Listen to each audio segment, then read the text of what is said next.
You see all the van life photos, you watch all the van tours, but do you wonder what this nomadic lifestyle is all about? Are you curious about life on the road? Social media calls it #vanlife. We call it home. I'll ask 10 questions to get you the stories that you want to hear from the people who live, work, and travel and adventure in this nomadic lifestyle. Welcome to Life on the Road.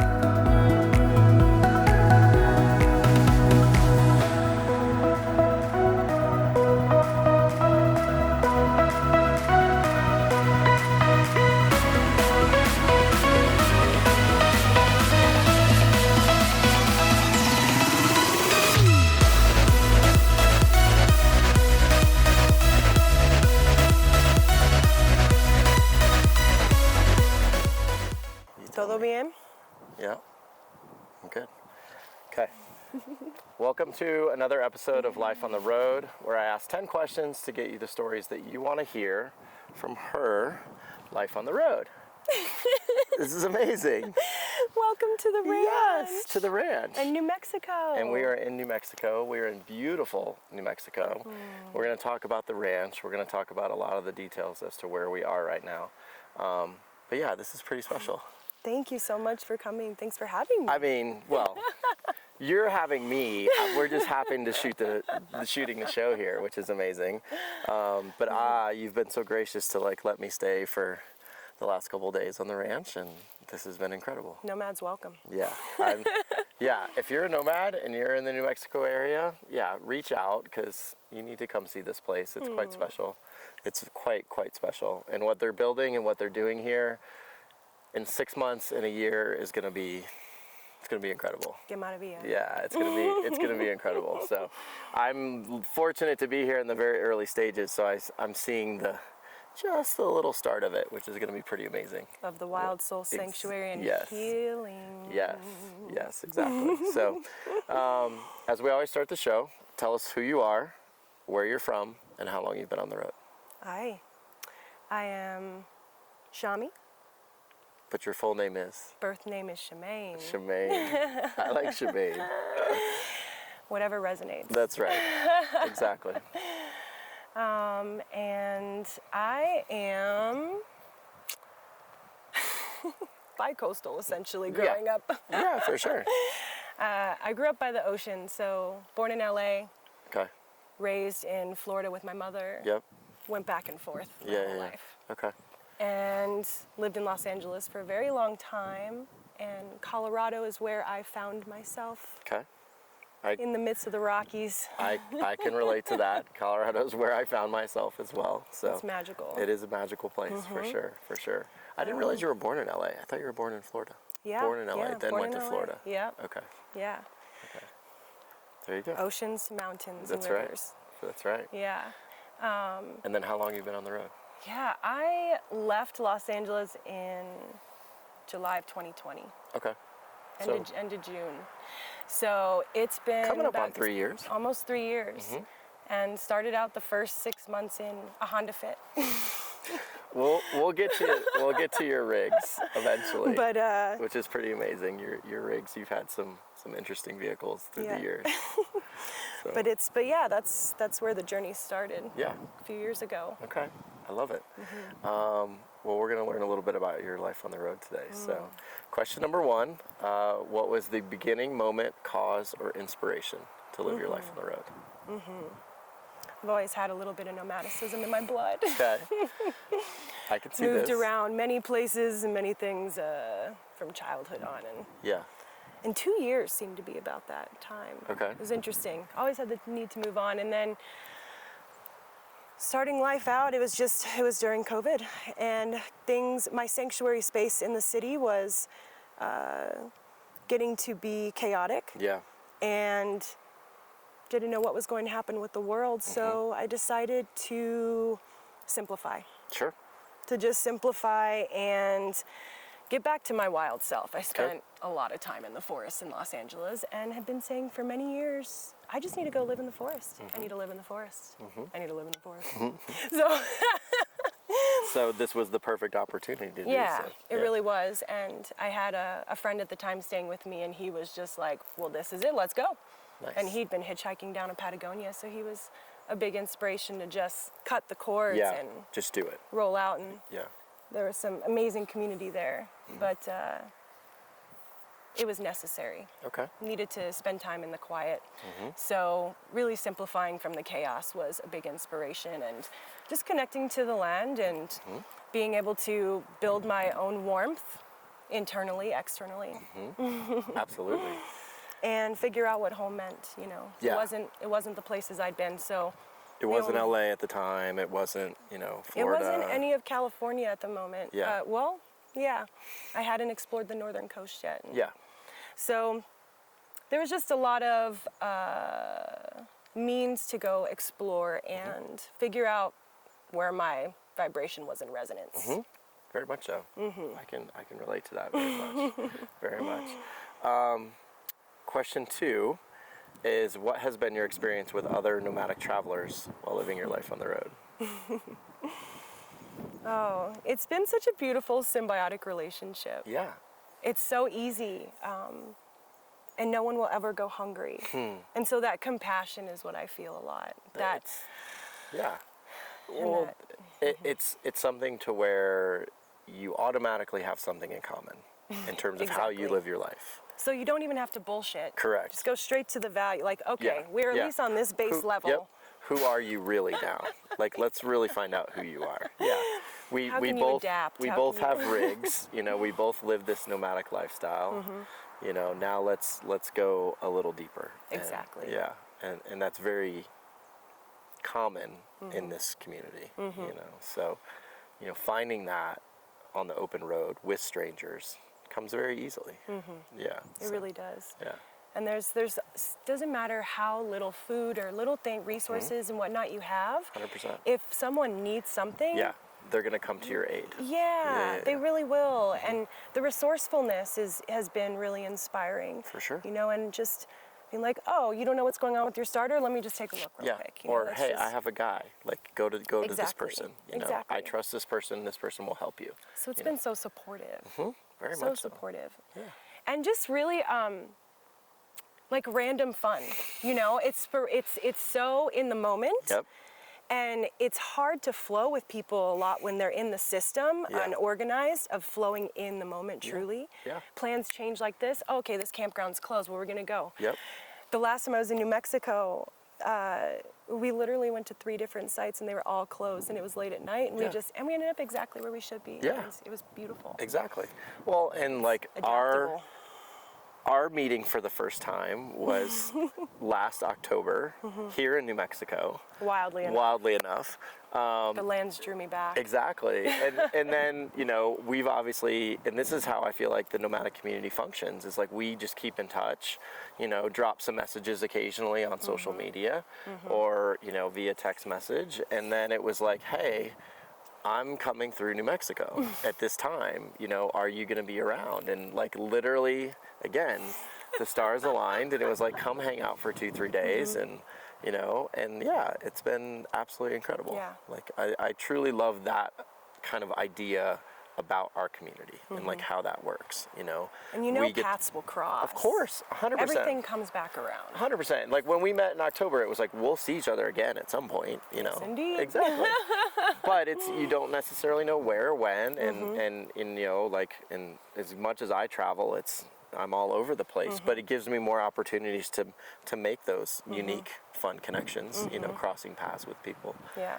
So yeah, I mean, it's, And it's fun too when, like, what instantly comes to my mind is like some of the first nomads I met in the road up in Mendocino. We were all working on different farms, Yeah. and we all 3 just camped at the same river. yeah, And we're like, oh, who's that? Interesting, okay. And like, I wasn't really around the van community, Right. Like, I just was in my rig because I needed a home. Right. So it was so cool to all meet in the morning with our coffee, just sitting by the river, because that's what we do. yeah, of course. And it's just, Yeah. And then you went to work and you came Yeah. back, and like, yeah, all of a sudden you start to become a part of this community without even really knowing it. And then obviously you leave and get out on the road and you're like, oh, now there's this massive community at my feet that I'm a part of. And it's a beautiful thing. and they're all stellar, beautiful people. Yeah, exactly. Like, you know, and going back to the question is that it's just that, like the community and the people within it are so amazing. They're such wonderful human beings, and you're not, I mean, rarely, if ever, are you going to have an issue with another nomad on the road. Yeah, there's really just less expectation. Yeah, yeah. You know, it's like you go somewhere, and if someone just needs to sleep the whole entire day, you're like, they must sleep. They're just tired. Yeah, it's okay. Yep. You know, it's so nice. It's refreshing. Yeah, it's very simple. It's very unassuming. You know, there's no judgment. There's really just, you know, kind of a common respect, you know, or a common appreciation for no matter, you know, what you're living in, what you're doing in your life, where you're going, you know, goals, etc. You know, really, you just respect that person because they're living just like you are. Exactly. You know, at the end of the day. So, question 3. Tres. Número tres. What has been your biggest triumph, and what has been your biggest failure while you're living your life on the road?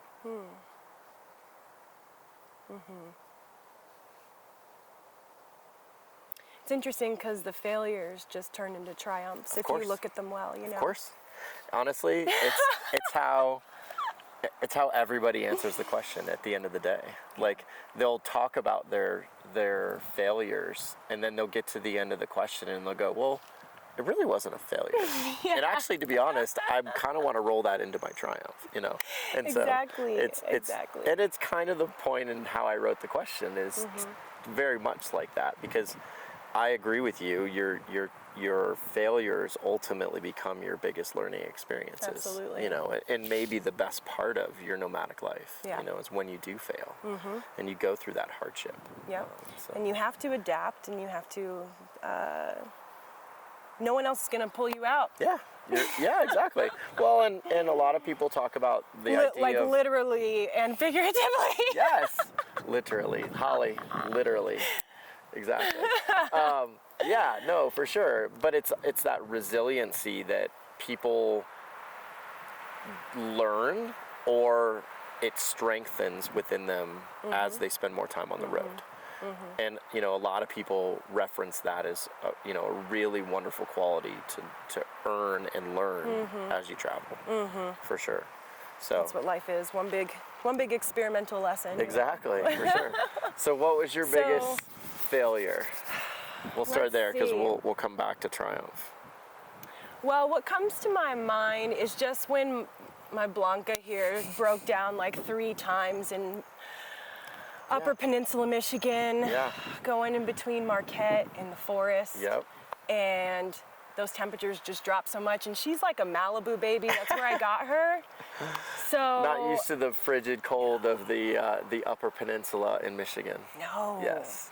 They didn't, and you know, it was a very pricey fix. And there were a lot of moving pieces, and I had support in different areas. Okay. And it's good. But yeah, she broke down a few times, and it was freezing. I had no heat for the winter, really. Yeah. That can be very stressful. I was in my gloves and jacket and blanket. Yep. Smoking a spliff, trying to like alternate hands from, you know. Yeah. So that was really hard, and that's what. If anyone knows Upper Peninsula, that's what winter up there is, but it also is very magical. Of course, it's a wonderful place. Yeah. It's one of the prettiest places in the United States. Like, people don't know northern Michigan, northern Wisconsin, you know, northern Minnesota. It's just stunning. Just it really stunning. is. So that was a failure in not being prepared for those situations. For that condition. Yeah. And it's almost like a financial preparedness. Yeah. Just being ready for something like that to go wrong. Yeah. But because of adaptability, because of a beautiful support system where, like, my business partner Lauren, she totally was like, okay, AAA hasn't come for an hour and a half, and it's 9 degrees. Okay, I'm coming with pizza. Yeah. Let's sit in my heater. It's good. Yeah. So from that to just being able to wrangle the different situations and having a friend who was just like, what you need, I got you. Yep. Yeah. So that was that was amazing. Yeah. And just really having trust that, okay, I don't need to freak out. Yeah. Everything's gonna be all right. Yep. Schedule will adjust. Yep. You just have to be And patient, and yeah. we'll get through this. Yeah, exactly. So I think one of my triumphs is getting through the Yeah. Michigan winter. Okay. But I did have a cabin. I wasn't sleeping in my van. In the rig, yeah. I wasn't. That's okay. I mean, it's But I was cold. traveling an hour and a half to get to work, so it was pretty. It's cold up there, so. And no I doubt. flagged someone down getting unstuck from the snow in New Year's Eve, almost like 11 o'clock at night. Okay. I was like, boom. Yeah. And I just sunk, and I was like, huh, Oh no. all right. Flag someone down, and Yeah. that's I mean, beautiful thing. That's how it works. I mean, again, like these moments, and we talk about them all the time, you know, you're gonna, no matter what rig you have, right? You have Blanca, you have an Althea, you're going to break down. I was, had Althea for a month, and I broke down in a national forest, and it was like, well, okay, here we go. What do we do? Let's figure it out. Like, and yeah, it's gonna happen. And so these growth opportunities or these learning experiences ultimately become your triumphs at the end of the day. Exactly. That's 100%. Because They're- that really was, it is incredible when you are alone and you figure it out. Yeah, of course. Yeah. And there's that, that's also It's a another huge triumph, is satisfaction. being okay with being alone. Well, yeah. And we'll get into that. We talk about that a lot on the show, and yeah, the That's idea. a huge triumph. Yeah, just understanding what being alone is like. What being alone means to you. How that affects you, how you deal with that on the road. Yeah, I mean, it's definitely a huge topic, and yeah, we'll talk about that for sure some more. Question 4 is, did you start your life on the road as a single person, and what is it like living as a single person on the road? I guess to start, my friend and I left LA together. Okay. So we did have companionship, but I was single. Okay. And after that, I traveled across the whole states on my own. Yeah. From California to Michigan to Florida to Connecticut. And yeah, mostly single. Driving. Yeah. Alone time. Yeah. Silence. Yeah, for sure, for sure. I mean, what is your nomadic life been like as a single person? I mean, it's difficult? definitely been full of my own decisions. I yes. get my time frame. Yes. The pressure is off to compromise. Yes. Yeah, for sure. And there's some truth in that, and there's some good and bad in that statement. Where because of that statement, it's truly wonderful because you're really following your own heart. You're following what means and feels good to you. What do I want to do right now? Yes. But at the same time, maybe that same thought limits the pool of potential friends or companions around you pretty quickly. It can. It really can. So. And that's where the beauty of meeting people on the road and Yeah.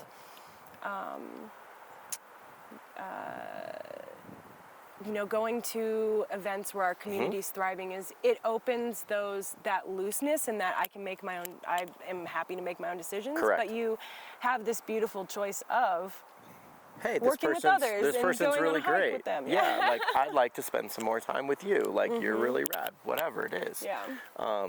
So yeah, it is that ability to make the decisions kind of certainly solely for yourself, and really not necessarily selfishly, but also purposefully selfishly having those thoughts.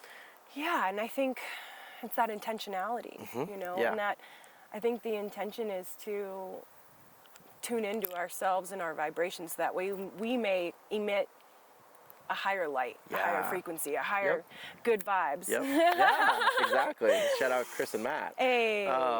But you know, I think it's And really my boy Mike. yeah, Adventure Bike Mike, exactly.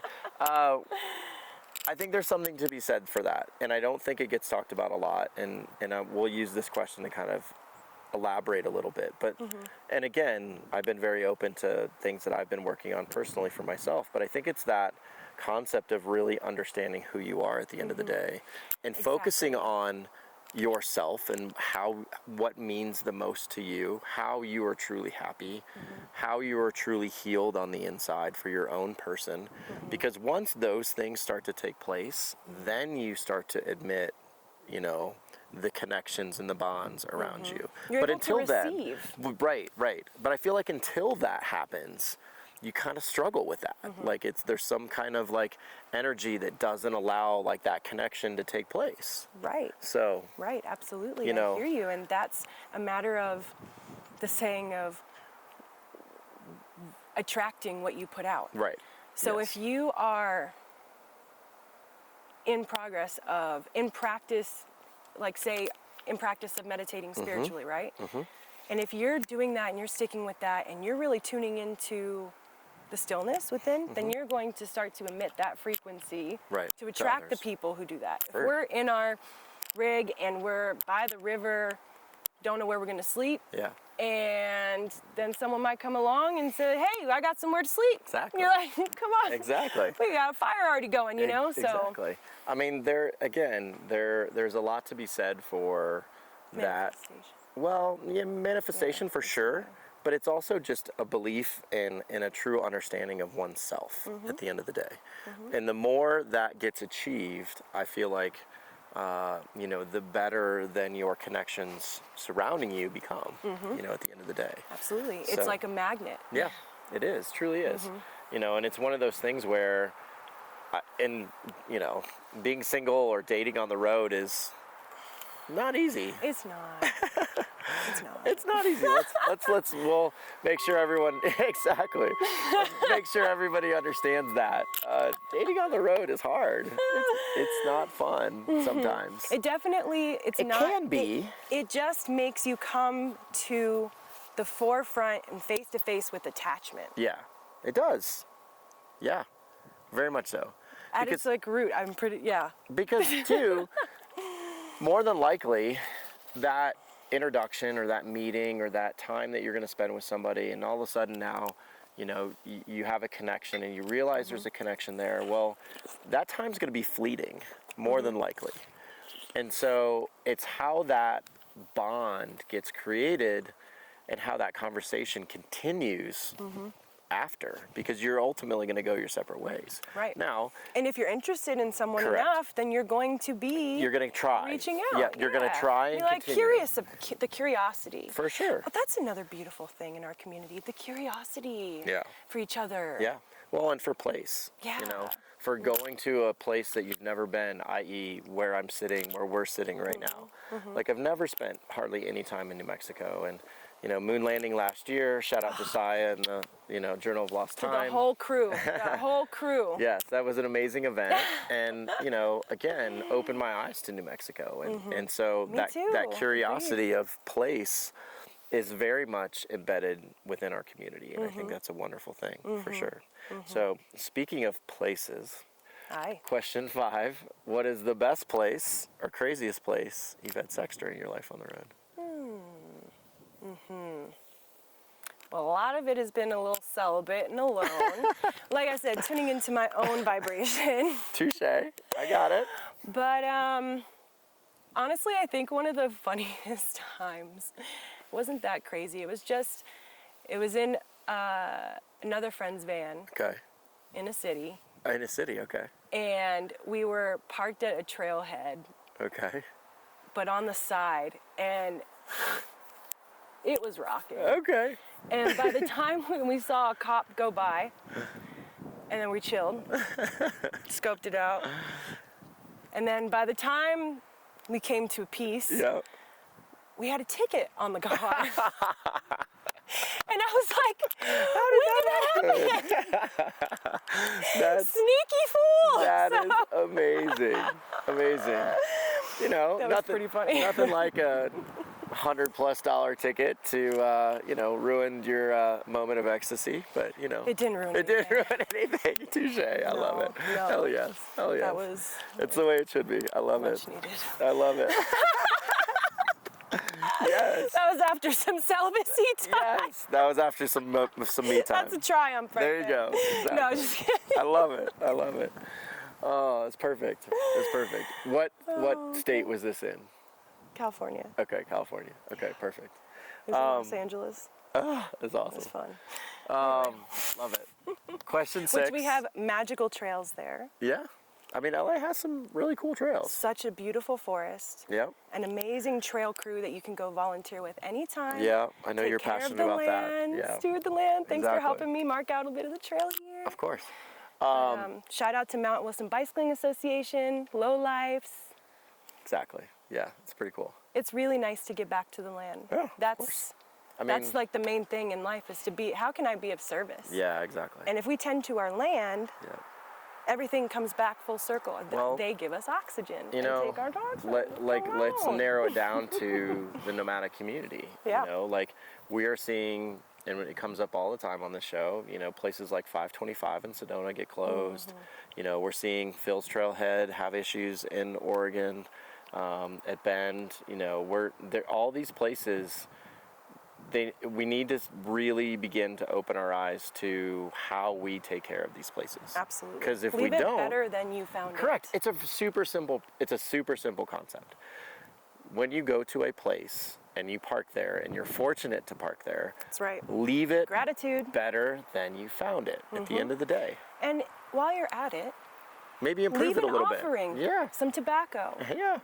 A little bit of seed that you may have. Some oat. Something. I mean, Give an offering to the land. Say thanks for letting me be here. sure. I can appreciate that very much so. I mean, it's just one of those things where I'm hoping that more and more people start to really understand that these things can go away if they're not taken care of.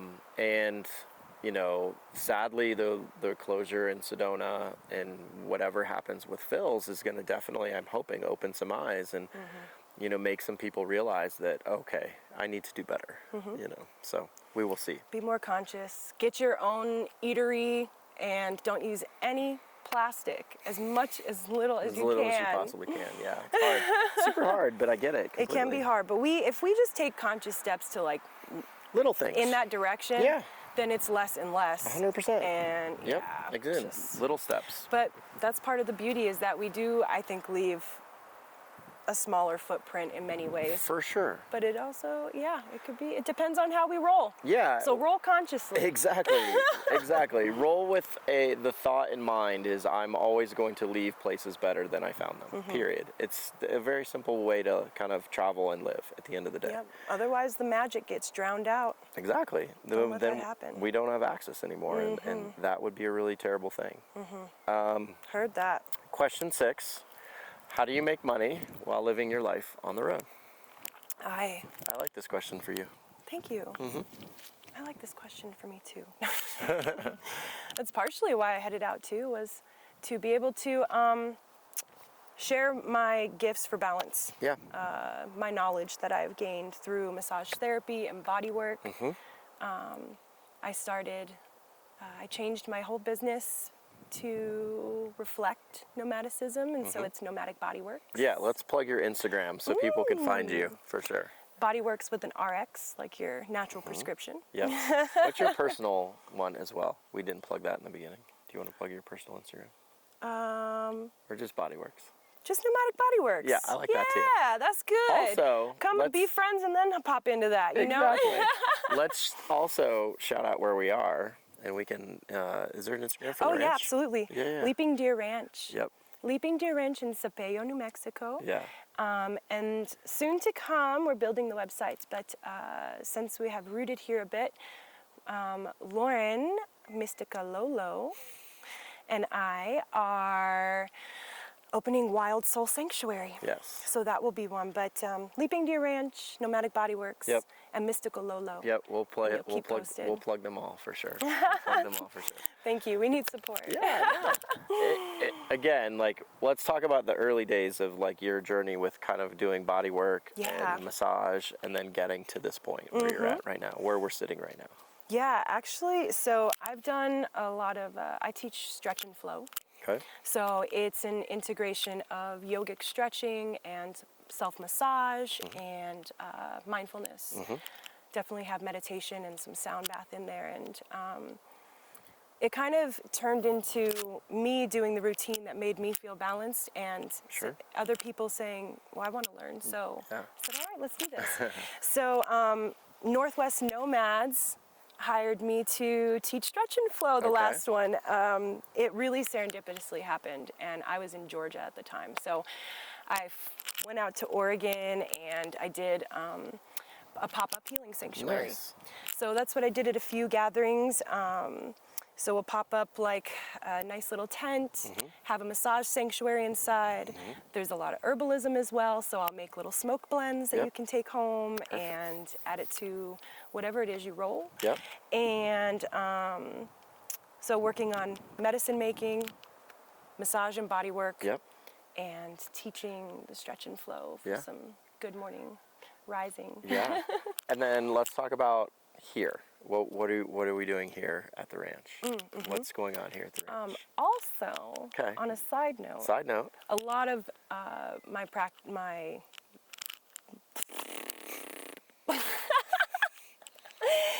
there's like, I'm kind of a jack of all trades, right? So the other aspect that has helped me, because I think it's important to have multiple revenues, multiple sources of revenue. For sure.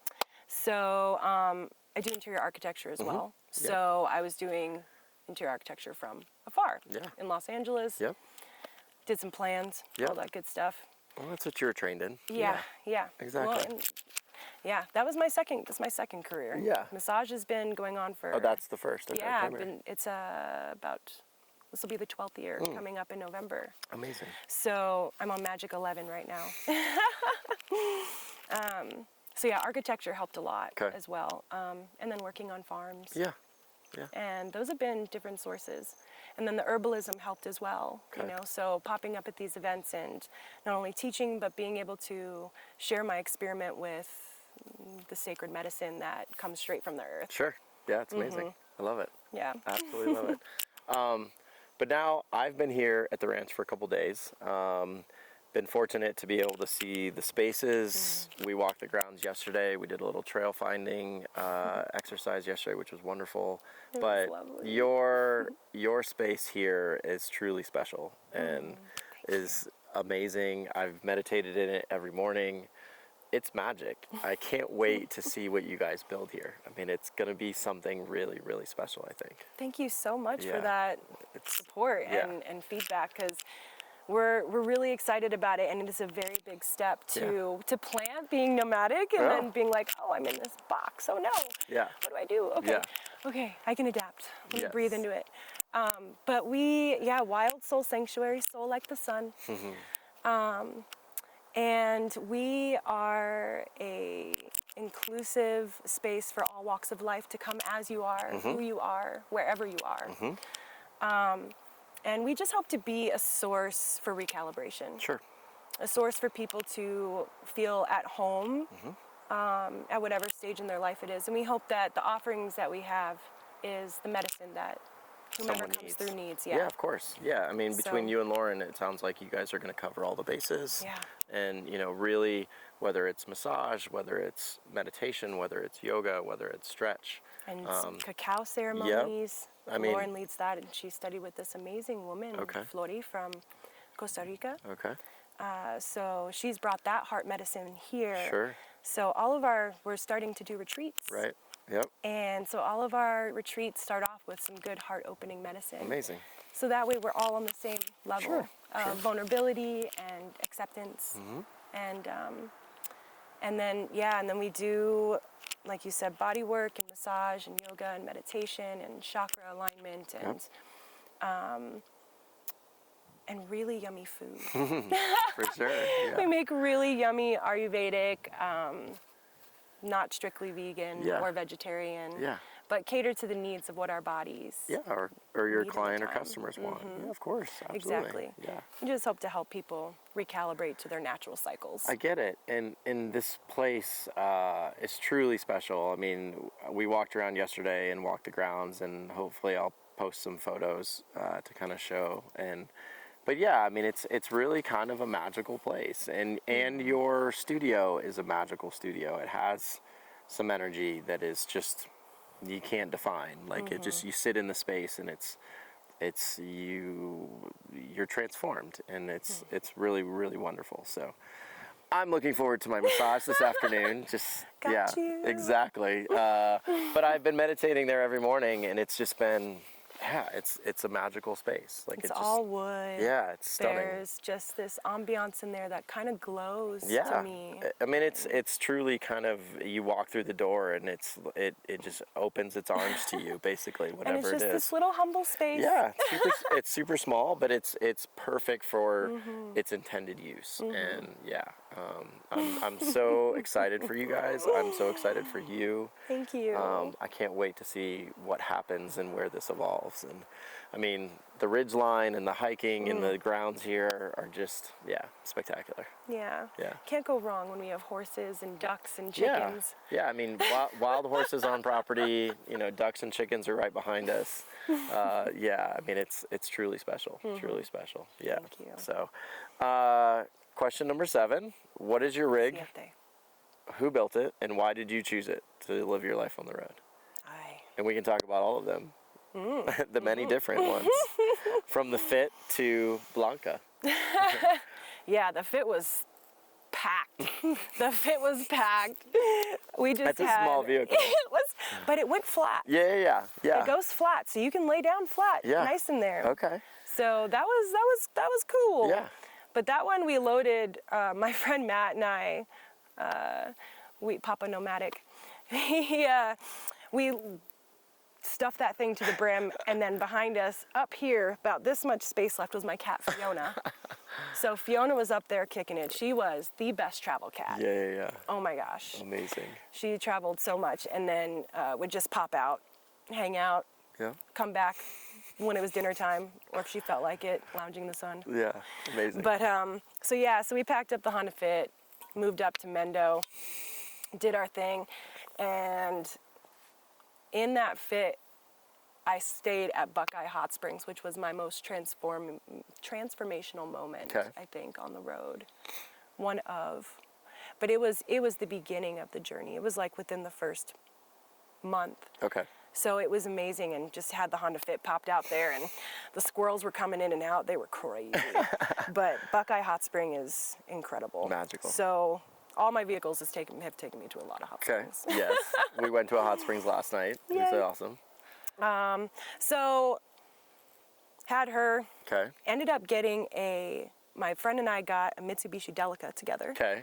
And that was Delica's so rad. So rad. Yeah. It was so rad. Right-hand drive. Yeah.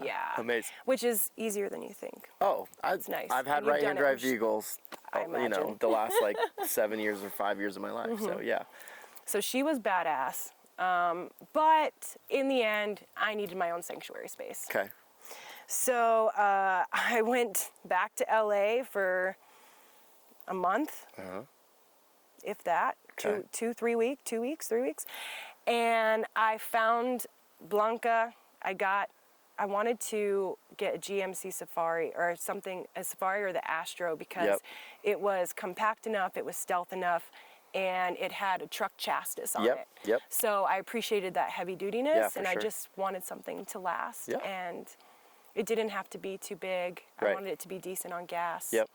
I was keeping it very minimal. Yeah, of course. Yeah, and that's kind of how you've lived your life, so it makes perfect sense. It's really what you've aligned yourself with. So, Yeah. And Blanca has treated you quite well. She's done really well. Yeah. And I think the main question I was talking with a friend about what to get, and she was like, well, what do you want to use it for? Oh, that's interesting. Okay. That's going to depict what you want to get. Yeah, of course. I think it's a great piece of advice for, people watching the show, thinking about van life. It's, it's that idea of like, what is your concept of travel? Where do you want to go? What do you want to do? What do you want to do? Those, what are you going to be using your vehicle for? Right. Those things will help you determine maybe what's best for you based on whatever, vehicle you can afford. But ultimately, it's going to determine which direction you go. Are you going to be in cities? Are you going to be more urban on highways? Not on dirt roads. Are you going to be in snow? Yeah. Are you going to be in snow? You better get some all-terrain tires. Yeah. Having all-wheel drive or four-wheel drive would be a benefit. Bless her heart with her rear-wheel drive. having a heater in the rig, if you're going to be in cold climates, is kind of a really good thing. But yeah, I mean, like if you're going to do washboard roads or fire service roads, like do you want to have a beefy suspension? Do you need to have, and you should know that you should just have those things in case of those situations. You should. Like, that is maybe that's just my value. No, again, but you can't be adaptable if you don't have the rig that is adaptable. It's true. And again too, though, I mean, it comes down, and we talk about it a lot, it's like, again, you have to weigh your odds, or you have to weigh your choices. I talk about it all the time when I built Althea. You're going to make your list of your must-haves, and you're going to make your list of your wants. And majority of your wants aren't going to make it on that build or in that rig. And so you're going to give up some things. And so what means more to you? Does traveling in the mountains in the winter mean more to you than something else? And you're going to make a compromise at the end of the day. Exactly. So it makes perfect sense. But she's good. She's been doing good from '96. Yeah. She's so been 96 Chevy. She's a 96 Chevy GMC Safari. That's right. Perfect. Yeah, it's almost like the Astro's like a masculine version and the Safari's like a feminine. It's exactly what I was thinking. Is it? Yeah. Because Brian, shout out Brian Bear. He's got a dope Astro, and we love his rig. And yes, you're right. I'm kind of thinking about those as like, this is like the feminine version, and the Astro is the masculine version. Yeah, I like it. She was cool. She was really well taken care of. Nice. And then, someone backed into this. I had to get it replaced. And the slider is truly unique in that sense. She's quirky. She's got character. She's got character. Yeah, for which is natural. Exactly. That's what happens with you. You live on the road long enough, your rig is going to get some character. Yeah. No doubt about it. But she's done really well, and that's one day I'll upgrade. Yeah. But it felt another triumph has been building it out. Yeah. And that's been really fun. Yeah, like figuring out what you need and how you live. And yeah, exactly. Shout out to Roadrunner Bags. Nice. Esther and Brad for letting me use all their tools in the garage. Yeah. Sway for helping me out. Yeah. And Hell yeah. Spirit Camp up in Mendocino where I got the redwood that's in there. Nice. Used reclaimed redwood for the bookshelf and the table. And the bed platform. And the the table. The table and then the top of the storage box in here. Okay. And then I did the bed in Los Angeles. That was the first thing, and that's the only thing I had for a hot minute.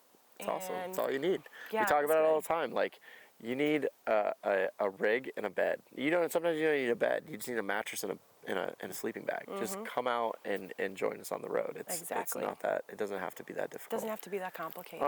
It doesn't. It truly doesn't. Getting out there is the most complicated part. For sure. Just letting go and being like, okay, I'm going. Yep. That first step. I'm out. That first step. That first step's the hardest. It always is.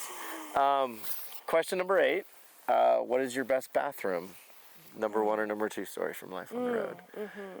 No toilet in the rig. Yeah. No toilet in the just rig. a shovel. Yeah. And for a long time, it was just a rock. I'd find a rock and just dig it. There you go. 8 inches. Yes. 8 to 12 inches. Yes. I mean, the recommended is 6. No way. Dig deeper, please. Like, 8, 12 inches. That's how we can give back. Exactly. Dig that deep. Exactly. Or it comes up. Dogs get into it. Yes. So. Yes. Oh, there's just like so many good pooping experiences. I love it. I love it. I mean, that's what it's all about. I think that like the best is just the overall ritual of making a cup of tea, getting up, grabbing the shovel. Yeah, going to find a spot. Going for a morning hike and finding the spot. Yeah. I've had so many beautiful views. Yeah. And I think the funniest one recently was just in the snow. it was in New Mexico right after moon landing. Yep. And it had just stormed. It was the first storm of this last Yep. season. Yep. And the dogs were just going crazy because of the snow. And it was just so beautiful. I was overlooking a mesa. Yeah. I dug below the snow and then in the dirt. Yeah. Yeah. But it was beautiful, and Yeah. It's amazing. yeah, it was gorgeous. And what's really fun is when you know that your friends are going out too. Yeah. And so it's like, oh, hey, Chris from Studio Montez. Like, oh, hey, I'm going over this way. Oh, Exactly. enjoy, have a good. Have a good, yeah, exactly. I mean, and again, we talk about it all the time, and it's funny, like, this should be something that is a prerequisite to van life. Like, you have to be able to, like, poop in nature. Like, just period. You have to be able to put up a tent. Like, these little things. Like, Start a fire. Start a fire. Safely. Build Yeah. out your fire Yes. Yes. pit Your fire if pit. it's not proper. But I mean, all these. Sorry, I had to No, plug- it's fine. All Had these to little. plug fire safety. All these little things, like, they're a part of the nomadic community. And Yeah. I think it's amazing. Yeah, obviously, like, beautiful places are the best. And I know the area that you were at after moon landing, and it was stunning. It's It's a really pretty gorgeous. area. It was actually, this was near Santa Fe too. Nice. Which is beautiful. The Jemez Mountains. Yep. Oh my goodness. Gorgeous. This area is gorgeous. Driving down from where was I? I was in Moab, and coming this way, yeah, it's just absolutely stunning the whole way down. To kind of see the mountains where Taos is, and everything all the way down. The gorge. Yeah, super. Oh pretty. my gosh. Yeah, super. The pretty. Rio Grande from an aerial view. Yeah. When I flew in recently, Amazing. I was like, and there's a crack in the earth. It's awesome. So wild. There is a hot springs by the gorge as well. Oh, interesting. Very interesting. Yeah, Okay. it's locals only. No, Yeah. Local knowledge for sure. Exactly. Only. Question number 9 is, what has been your happiest and hardest moments while living your life on the road? My happiest moments have been, I think, Buckeye Hot Springs. Okay. Just being in the sunshine, in the river, and having the hot spring right there with a waterfall coming down of the warm water. And But also it was a very naked. Well, yeah, but it was a very important time in your life. Like, I've been to Buckeye Hot Springs multiple times. yeah, Different occasions. But it always seems like in our conversations recently, it's it always true. comes up, and it's always something you can tell that it means something to you a lot. It's a special place. Yeah. So that's definitely happiest Been moments. the happiest. Yeah, and like even like that's where I met Lauren Okay. years ago. Yeah. And then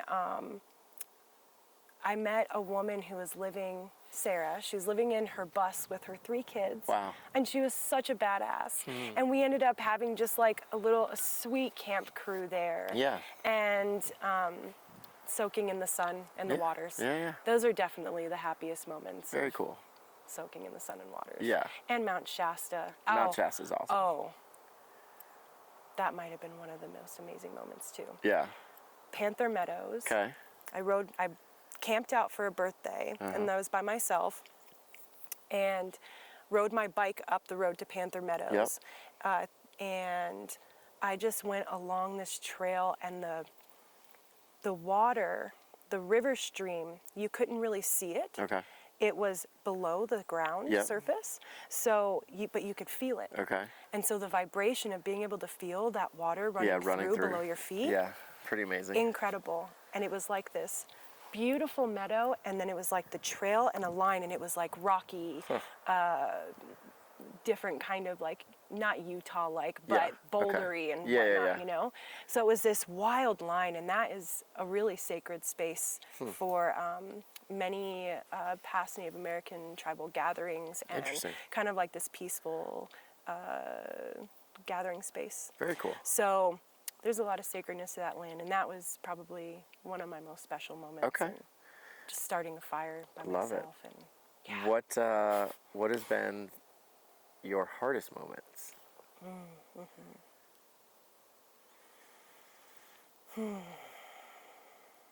Obviously, the obvious answer is maybe the rig breaking down, but what other harder moments? yeah, I think that has to do with shedding layers of things that don't support me. Yeah, we've been talking about this a lot the last couple of days. Yeah, I think it's a very, very good thing to be said. Yeah.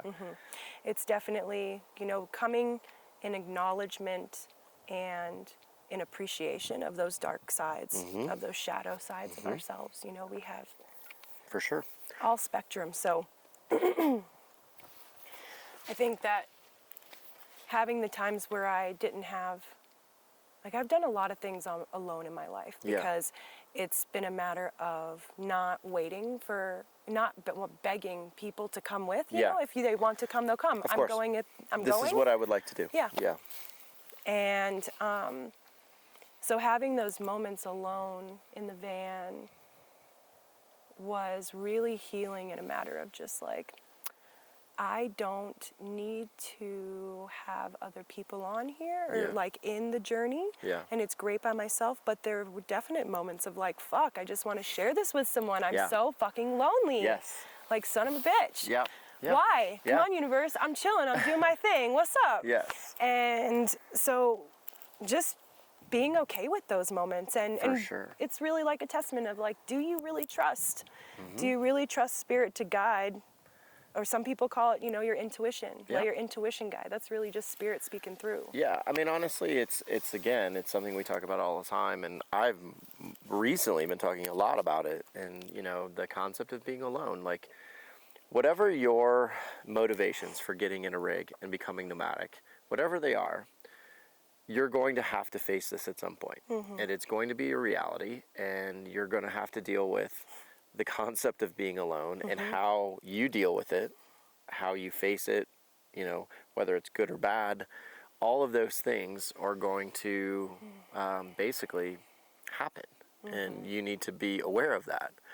So yeah, I can appreciate that being the hardest, because it was for me this winter. It was easily, winter does it. Winter's hard. Winter's rough. There's a lot less sun, and we have to remember too that like there are chemicals that go on during these seasonal changes that, you know, and there are lunar shifts every month that make things be a stillness and a quiet energy and mellow, and then really uproaring chaotic. So we're having to figure out how to transition between not only our interaction with our environment, but our interaction with the planets and Mother Nature and the seasons, and being gentle with ourselves through that. So that gentleness through the transition has been a huge, it's been fun. Yeah, well, no, but I also like that sentiment, that being gentle with yourself, because, you know, these things are going to come up, and they're going to be really hard and really difficult, and sometimes they're going to be really ugly.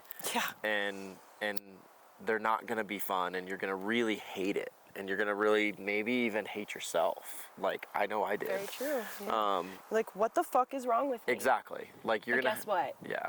There's not anything wrong with Correct. me. Exactly.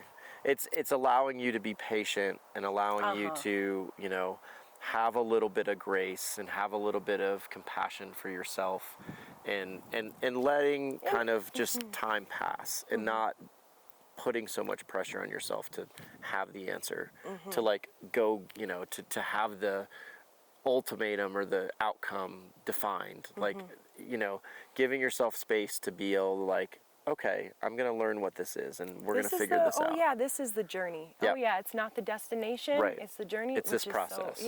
Exactly. And that's been like the biggest thing, you know, maybe not, it's not the biggest realization for myself, but it has been very eye-opening this winter. And then this spring, like, and as I've been doing all this work on myself, you know, and having these conversations with, you know, persons like yourself and Matt and some other friends, and, you know, that really understand kind of, you know, this journey. And again, if you're coming into this nomadic lifestyle, you're going to have to face these things, because there's no way around them. You are going to face all aspects of yourself and each other and society and the cosmos. Like, just be prepared to have to transition. Or just be flexible. Be flexible and be patient, because these things are going to come, and you're not going to have the answers overnight. You're not going to have the answers right away. And there's no pressure to. That's right. We're all figuring it out. This human thing is weird, you know? Yeah. But honestly, this nomadic community, I feel like living this lifestyle, you really face it. Kind of maybe more so and faster than you would if you lived in a city. Because the distractions are away. Yeah, exactly. There's not as many. And everything, you live very simply. You live very minimally. You know, you're experiencing different places and different cultures and different people all the time. You know, where in a city, you're pretty confined to like a small area, really. And so it gives you a lot of opportunity to just from like the pattern self-discovery. of normality and staying in that rhythm. Exactly. Yeah.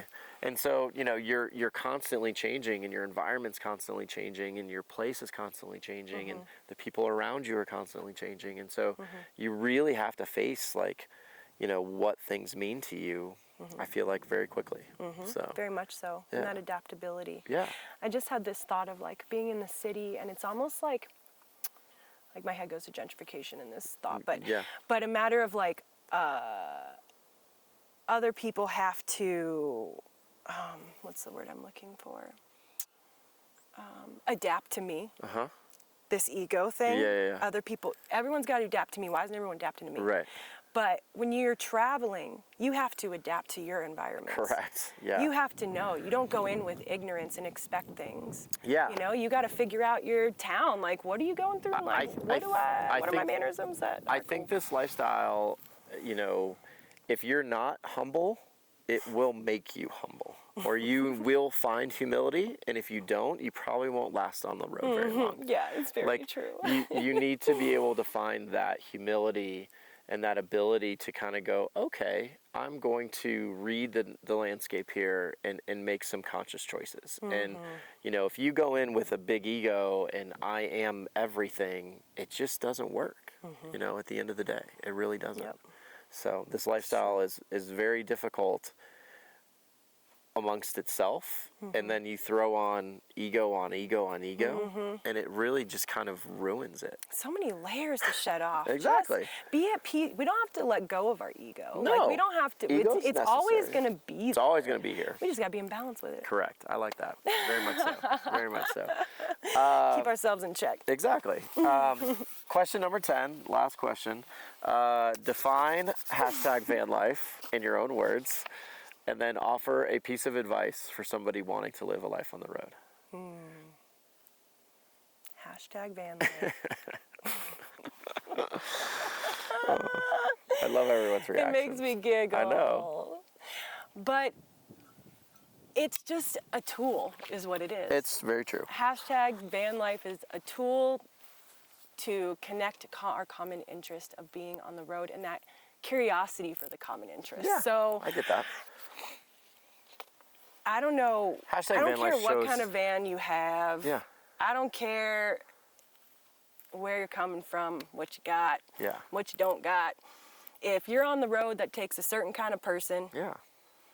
and that's all that matters. And Exactly. That's what van life is. Yeah.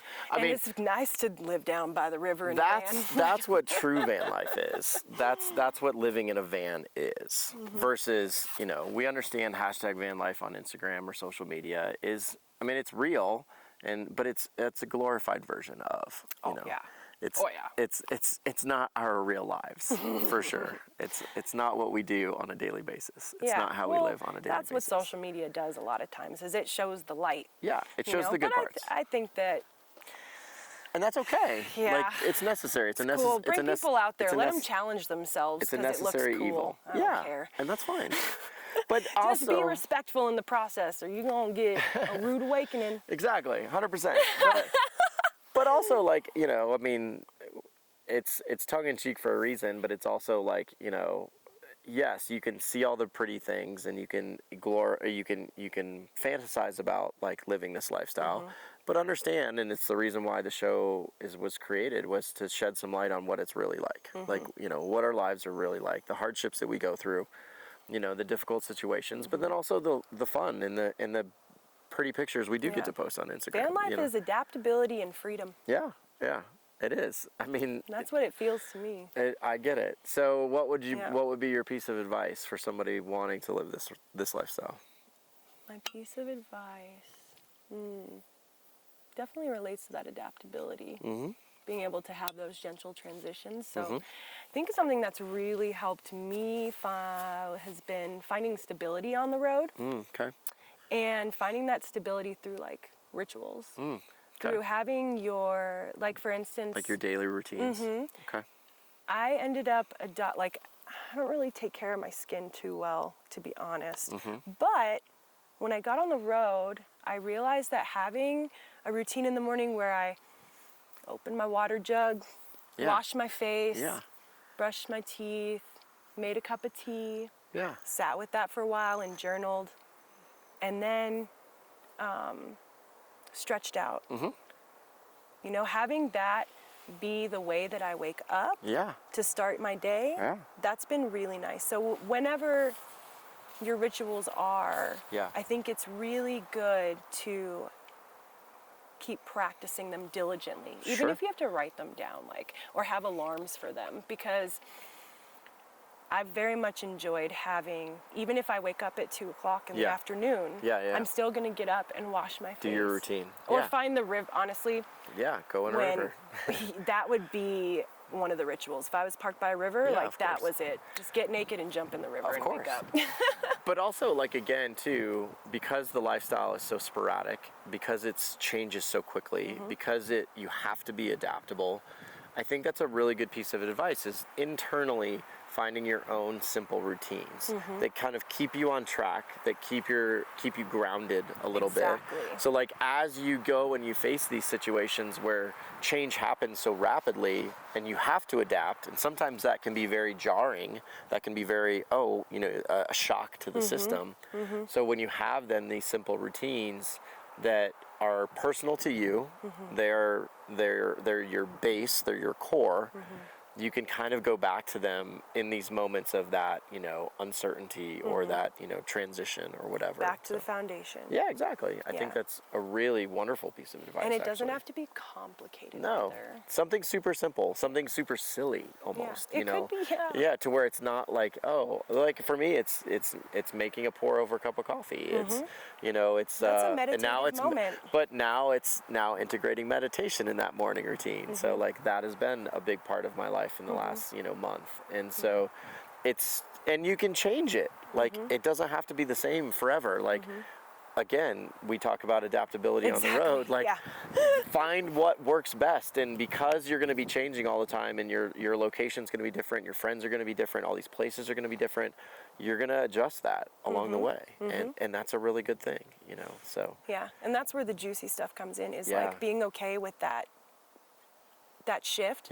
Because so many times our society tells us to like judge that shift. Oh, it should be this way. Keep it going. You're not doing it right. Can't stray from this. Well, that's why we're in the van, is to not conform to that. Correct. So remember that. Yeah.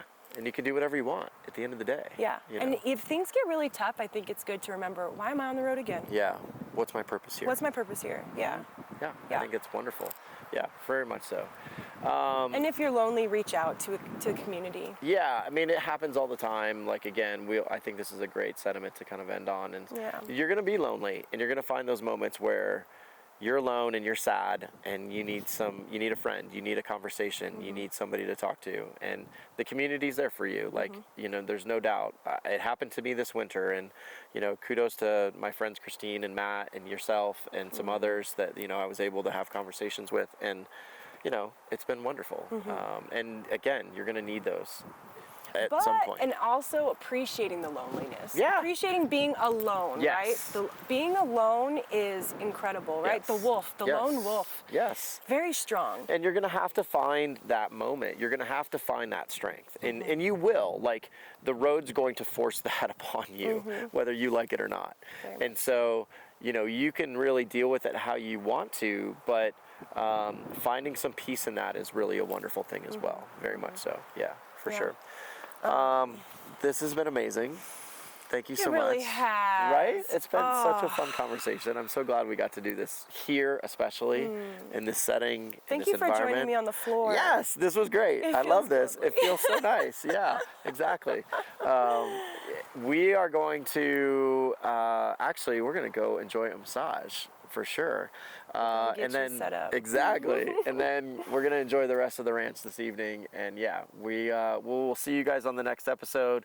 Please like and subscribe to the channel. And yeah, thank you so much for watching. Salud. Bye. Take care. There's only one you. Yay! Good job. I love it. So amazing. Thank you so much. Love you. Oh, you're the best. This is awesome. Thank you. Welcome. Thank So you. fun. That was fun. About, you know. And you're good at keeping it going too. Well, thank you. I mean, I'm learning That's a that challenge. and getting that process down. I'm becoming better and better at it. I go Yeah. back and I watch the early episodes, and I'm like, oh, I'm so bad at this. What do you think? I think I'm gonna let those questions soak in and enjoy the wind for a minute. That sounds nice. I like that. Very much so. I almost would like to just meditate for 10 minutes. We can absolutely do that. You feel good about that? 100% feel good about that. Is an interesting art. The art of sitting. Seriously. Like, who'd have thought? Like, It's true. you know, like, people ask me all the time, they're like, well, I don't understand why it was painful or how it was difficult. And I was like, try and sit perfectly still for an hour. Try it. And tell me what you think. Try for 1 minute. Yeah, exactly. Try for 5 minutes. Try for 10 minutes. Now try for an hour and don't move. Yeah. Okay. Yeah, Now we're anyway. we're gonna sit. We're gonna sit.